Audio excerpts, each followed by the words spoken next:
Mama's Family had audiences laughing out loud with its heartwarming, hilarious stories of family life in Raytown during the 1980s. But behind those laughs were real-life tragedies, talented actors who left us far too soon due to mysterious illnesses or unexpected events that shocked their fans. Let's take a look back at these legends and honor the legacy they left behind. Don't forget to like and subscribe. Let's go! Betty White as Ellen Harper Jackson. Betty Marion White was born on January 17, 1922 in Oak Park, Illinois. When she was 61 years old, she took on the role of Ellen Harper Jackson in Mama's Family. As Thelma Harper's eldest daughter, Ellen came across as a snooty socialite who constantly clashed with her mother and siblings over her high society lifestyle and haughty attitude. Although not a main character, Betty White's sharp wit and natural comedic talent made Ellen unforgettable. After Mama's Family, Betty entered the most dazzling period of her career with the Golden Girls. She continued to shine in major productions like Lake Placid, 1999, The Proposal, 2009, and voiced characters in Toy Story 4. With over 115 screen credits, she earned a Guinness World Record for the longest TV career by a female entertainer, spanning more than 80 uninterrupted years. At the time of her passing, her net worth was estimated at around $75 million, thanks to acting, residuals, and endorsement deals. In her personal life, Betty White was married 3 times. Her first 2 marriages, to Dick Barker and Lane Allen, were short-lived. But in 1963, she married Password host Alan Ludden, a union she described as the best and only one that ever mattered.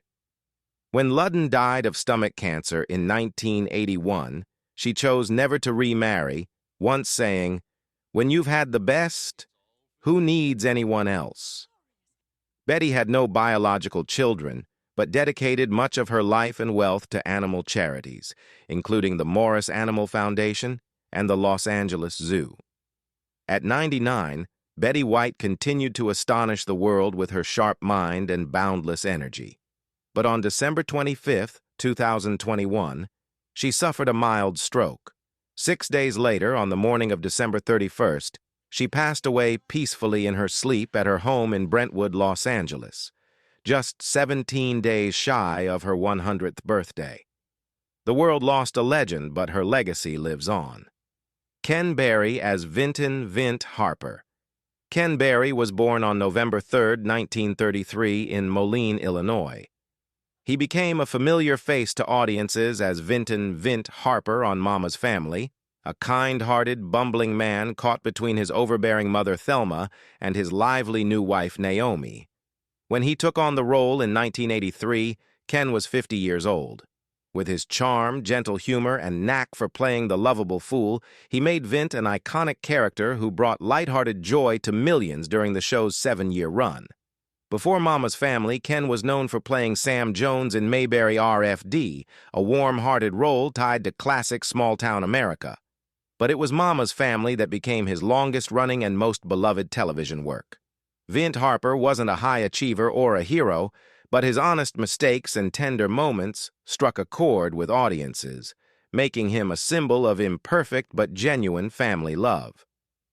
Despite his success on screen, Ken's personal life was quietly filled with hardship. He married actress Jackie Joseph in 1960, but tragedy struck when their first child died just 6 days after birth. They later adopted 2 children, John and Jennifer, but their marriage ended in 1976. Friends noted that Ken was introspective and perfectionistic, qualities that sometimes created distance in his relationships. After Mama's Family ended in 1990, Ken mostly stepped back from Hollywood, appearing only occasionally in guest spots and focusing on stage work, where he could indulge his first loves, singing and dancing. He also found joy in vintage cars, motorcycles, and the outdoors, living quietly in California with his longtime companion, stage manager Susie Walsh, who was by his side for 24 years.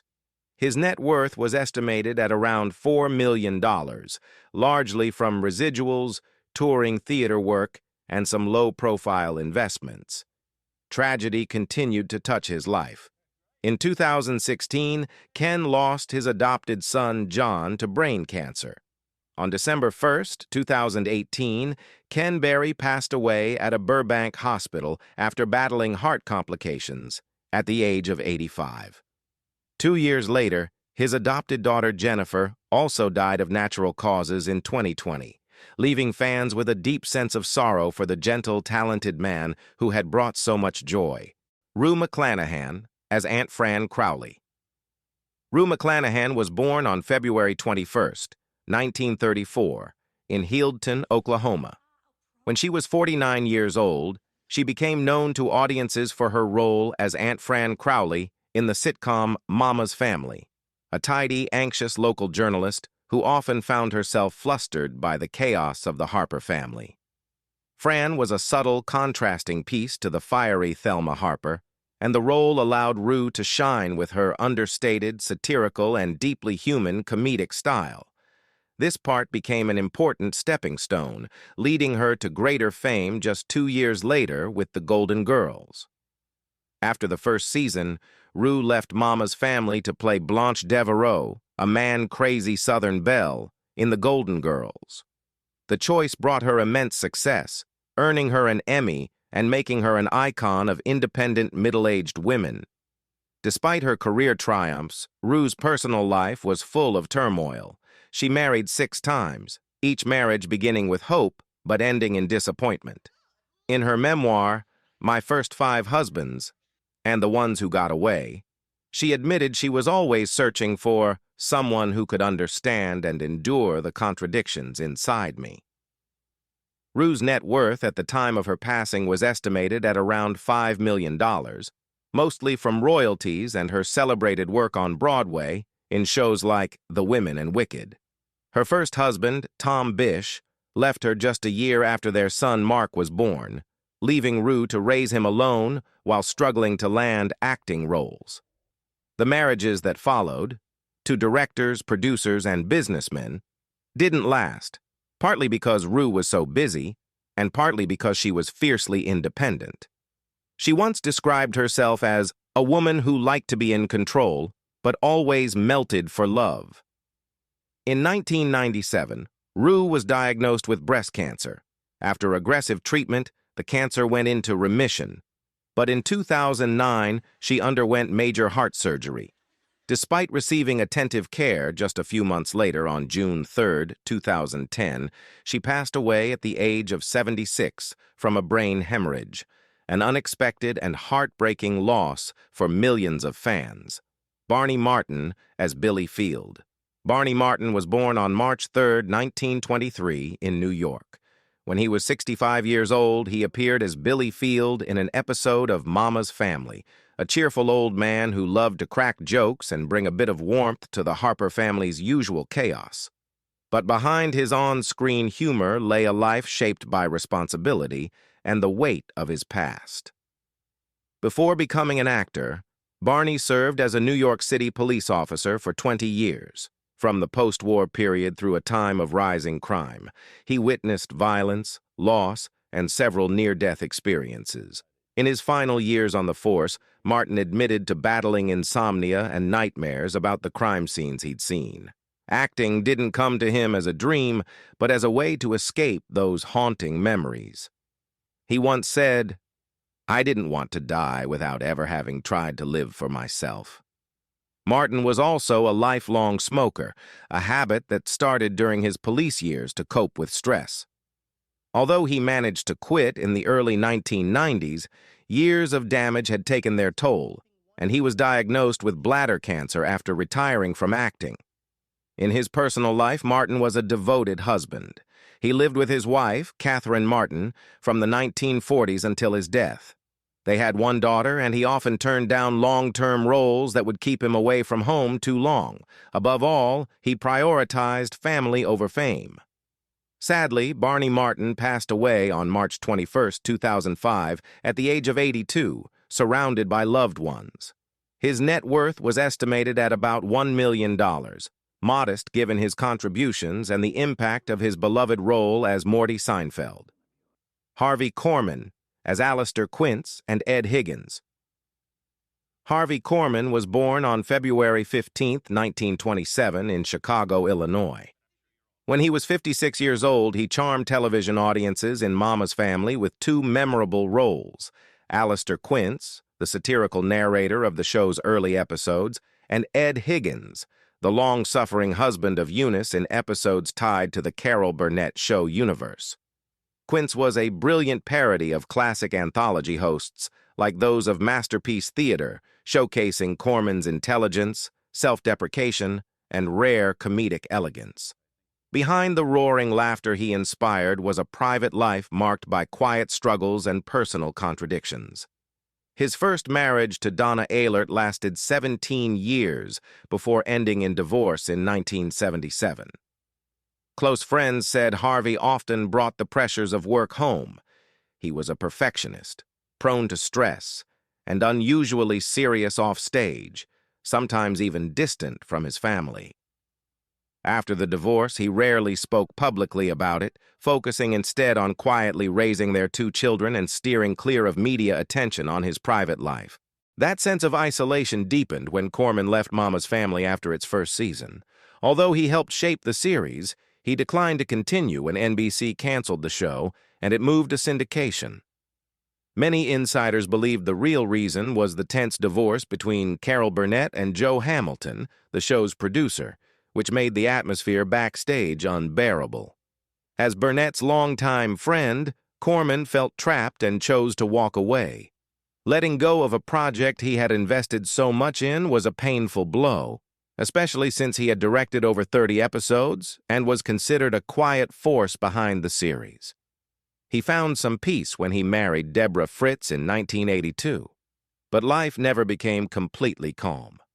As a father of four and an artist whose career was winding down, Harvey bore a heavy emotional load that few saw. During comedy tours with Tim Conway, he still made crowds roar with laughter, but would retreat backstage afterward, rarely socializing or truly smiling once the spotlight dimmed. In his later years, his health declined rapidly. In late 2007, Corman was hospitalized for an abdominal aortic aneurysm. Although he underwent surgery, he never fully recovered. On May 29, 2008, he passed away at UCLA Medical Center. His body of work, from The Carol Burnett Show and Blazing Saddles to Mama's Family, continues to bring joy to generations. Earl Bowen as Reverend Lloyd Meacham. Earl Bowen was born on August 8, 1941, in New York. When he was 42 years old, he took on the role of Reverend Lloyd Meacham in Mama's Family in 1983. As the pastor of Raytown, Reverend Meacham was calm, wise, and often acted as a peaceful presence in the middle of the Harper family's endless squabbles. The role left a mark thanks to Bowen's subtle performance and gentle humor, standing in stark contrast to his own turbulent personal life. In 1970, he married actress Carol Keene, the woman he always called the only light in his life. They had no children, but Bowen often said that having Carol was more than enough. Tragedy struck in 2001 when Carol died of ovarian cancer at the age of 58. Her sudden passing left Earl devastated. Friends said he withdrew from public life, rarely accepted interviews, and became unusually quiet. Although he was once a familiar face on sitcoms like Who's the Boss, ALF, and The Fresh Prince of Bel-Air, he gradually retreated behind the scenes, focusing on voice work, which he described as a job where he didn't have to fake a smile. In his solitude after Carol's death, Bowen found refuge in the world of games and animation. He became the voice of several generations through characters like LeChuck in Monkey Island and King Tyrannus in World of Warcraft. His line, "No king rules forever, my son," is considered one of the most moving moments in gaming history. During this period, Bowen quietly remarried in 2008 and moved to Hawaii, living so privately that few even knew about his new marriage. His net worth at the time was estimated at around $1 million, In the fall of 2022, his final chapter began when he developed a persistent cough and was diagnosed with advanced lung cancer. According to close family, he declined chemotherapy, choosing instead a peaceful farewell under the Hawaiian skies. He passed away on January 5, 2023, at the age of 81. Anne Haney as Alberta Meacham. Anne Haney was born on March 4, 1934, in Memphis, Tennessee. When she was 52 years old, she appeared in Mama's Family as Alberta Meacham, the strict wife of Reverend Meacham, a woman who upheld order and discipline and never gave in to the Harper family's chaos. Every time Alberta appeared, viewers saw a stark contrast between her stiff exterior and the absurd situations unfolding around her. The small role left a lasting impression and reflected Anne Haney's own life of quiet restraint. Anne didn't start out in acting. After graduating from the University of North Carolina, she married John Haney, a public television director.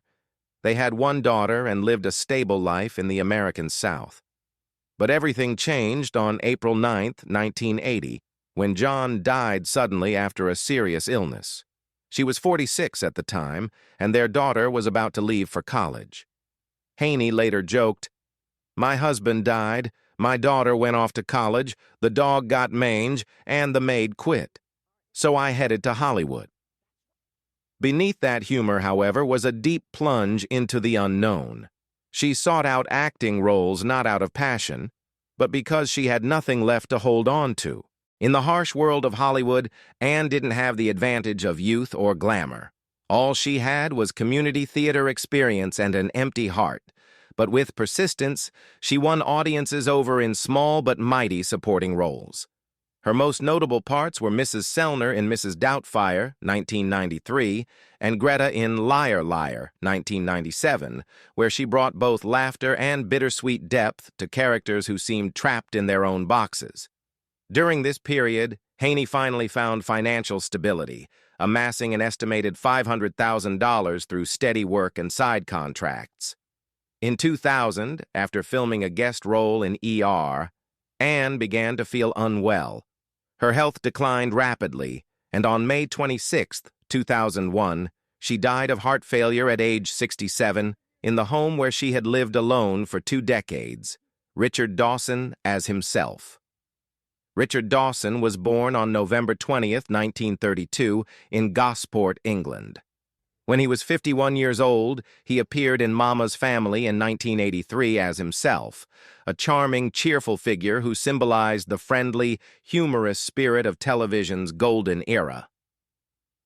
Behind the bright, kissing bandit persona on stage, Dawson endured much personal pain and turmoil. His first marriage to screen star Diana Dors ended bitterly, with both accusing the other of infidelity. Once dubbed the King and Queen of England in Hollywood, the couple split after 8 years, leaving behind 2 children and a long legal battle.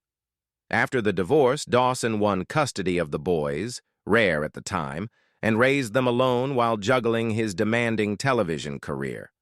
In 1981, while hosting Family Feud, Dawson met Gretchen Johnson, a contestant on the show. Their romance, with a 20-year age gap, sparked media chatter. But this time, Dawson found lasting happiness. They married in 1991 and had 1 daughter, remaining together until his death. In his later years, Dawson stepped away from the spotlight, declining even special appearances on new Family Feud versions. With a net worth of about $2 million, he lived quietly in Beverly Hills, focusing on family as a way to make up for time lost to fame. But age didn't bring the peace he'd hoped for. A heavy smoker for decades, Dawson tried to quit in the late 1980s, but the damage was done.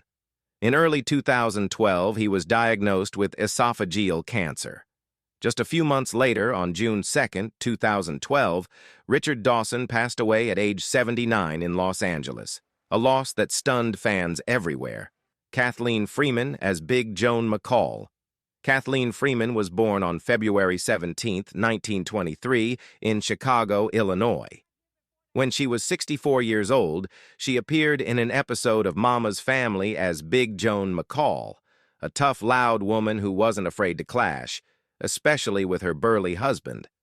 Although it was a small role, Freeman still made audiences laugh with the signature comedy style she had honed over more than half a century.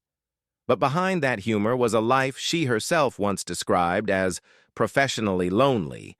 Freeman never married, had no children, and almost never spoke publicly about her private life. People only knew of Helen Ramsey, a former classmate from UCLA who was her close companion for decades, through vague descriptions like longtime friend in obituaries. In an era when Hollywood was still wary of special friendships, that relationship was the most carefully guarded part of Freeman's life, like a photo kept forever hidden away. Throughout her decades on stage and screen, Freeman steered clear of luxury. Despite appearing in more than 200 films and TV shows, from Singin' in the Rain, 1952, to The Blues Brothers, 1980, and even Shrek, 2001, she lived in a modest apartment in Los Angeles. She quietly taught acting to local students and tirelessly devoted herself to the theater. Her relentless work earned her a net worth of about $1 million. In her final years, Freeman finally reached the artistic heights that had long seemed reserved for others. Her role as Jeanette in The Full Monty on Broadway earned her a Tony nomination and a Theater World Award, a triumph for someone over 70. But just 5 days after her final performance, when the applause was still ringing, she collapsed.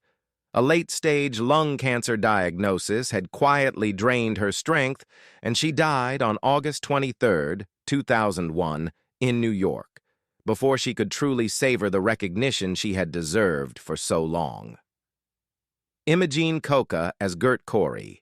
Imagigene Koka, born Imagigene Koka on November 18, 1908, was 75 years old when she appeared in Mama's Family as Gert Corey, a sharp-witted woman who delivered gentle but meaningful laughs.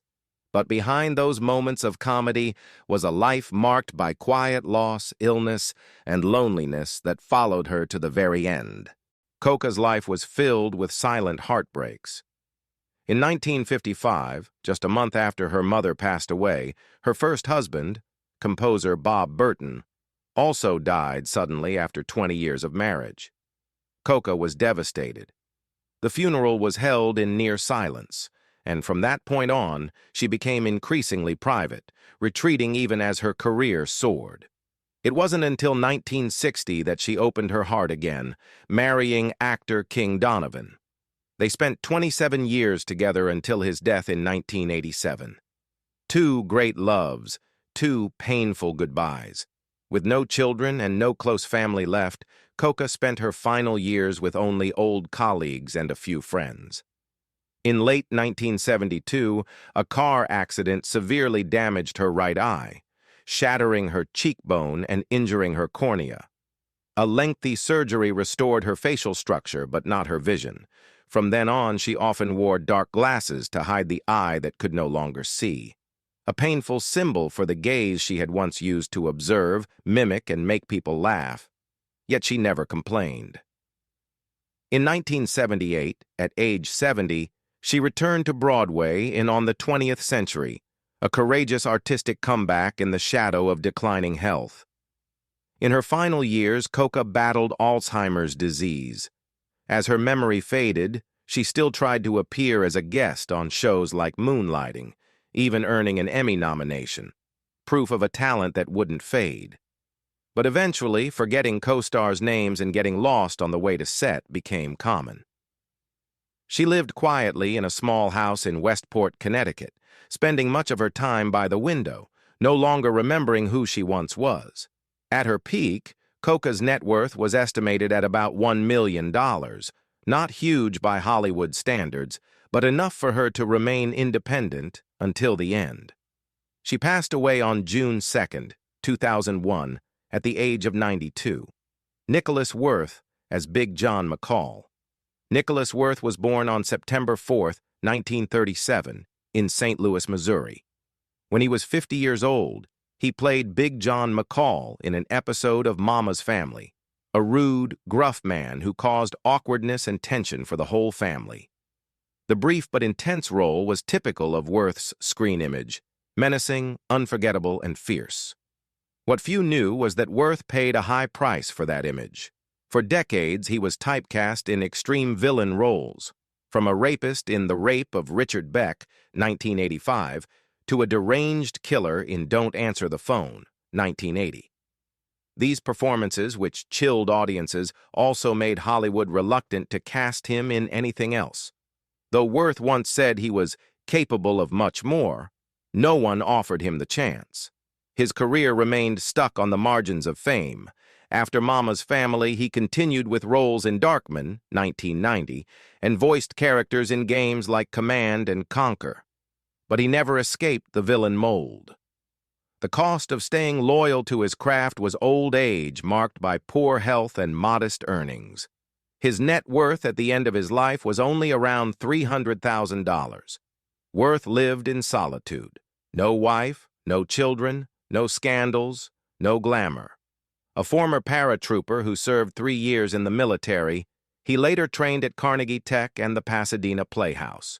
That solitude and his past eventually led him to faith, becoming a devout Christian. But even that could only ease so much of the sting of being forgotten by the very audience he once terrified.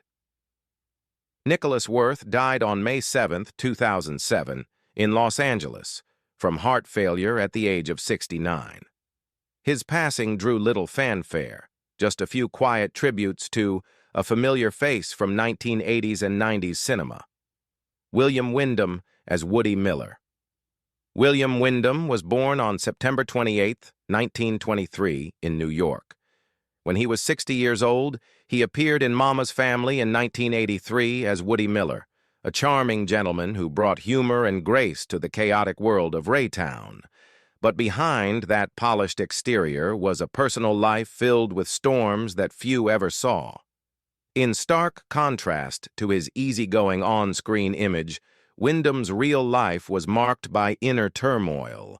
He was married 5 times, with 4 of those marriages ending in divorce. His first marriage to Carol Kaiser lasted 8 years before quietly ending. His second marriage, to actress Barbara Joyce, also fell apart quickly due to distance after Windham moved permanently to California. His third wife, Barbara Clare, granddaughter of MGM mogul Louis B. Mayer, brought new pressures. Windham became a stepfather to her 2 children, and in 1964, they had their first child together. But just 4 years later, the marriage crumbled.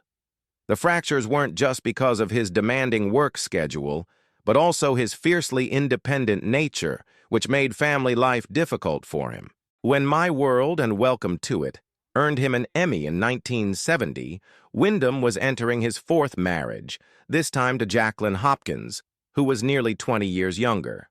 They had 2 daughters, but Windham continued to immerse himself in work, long trips away, and his passion for playing chess alone for hours. This marriage, too, ended in 1975, a time when, as he admitted in an interview, he had lost control of himself. That same year, he married for the 5th time to Patricia Tunder, a production assistant he met on a TV project. This relationship would turn out to be his most enduring, lasting, until his death. But even this wasn't without its challenges. Windham once shared that it took him years to break his habit of sailing off alone on his boat whenever they argued.